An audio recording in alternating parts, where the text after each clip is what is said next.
Airtel payment ব্যাংকের মাধ্যমে কিভাবে অ্যাকাউন্ট ওপেনিং করবেন, কিভাবে ব্যাংক অ্যাকাউন্ট ওপেনিং করবেন, এবিএস কী করে করবেন, মিনি স্টেটমেন্ট কীভাবে বের করবেন, কিভাবে ক্যাশ উইথড্র করবেন, পুরো প্রসেসটা আপনাকে দিকে দেখাচ্ছি। প্রথমে রিটেলার লগ ইনে যাবেন, দিয়ে আপনার আইডি লগ ইন করবেন। লগ ইন করার পরে দেখুন এখানে লেখা আছে আধার ইনেবল পেমেন্ট সিস্টেম, এই জায়গাটায় যাবেন। ক্যাশ উইথড্রল অপশানে যাবেন। এখানে মোবাইল নাম্বার কাস্টমারের, এখানে আধার নাম্বার, এখানে অ্যামাউন্ট, এখানে যে ব্যাঙ্ক অ্যাকাউন্ট ওনার ব্যাংকের নাম, এখানে এমপিন, প্রসিড। ব্যাস এইভাবে টাকা তুলতে হয়। ক্যাশ ডিপোজিট আধার কার্ডের মাধ্যমে, এটা আধার কার্ডের মাধ্যমে ক্যাশ ডিপোজিট হবে।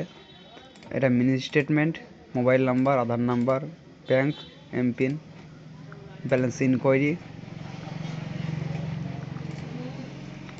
ব্যাংকে যে টাকাগুলো আপনার এখানে অলরেডি জমা হয়ে আছে সেগুলো আইএমপিএস বা নিফটির মাধ্যমে আপনি আপনার ব্যাংকে সঙ্গে সঙ্গে ট্রান্সফার করতে পারবেন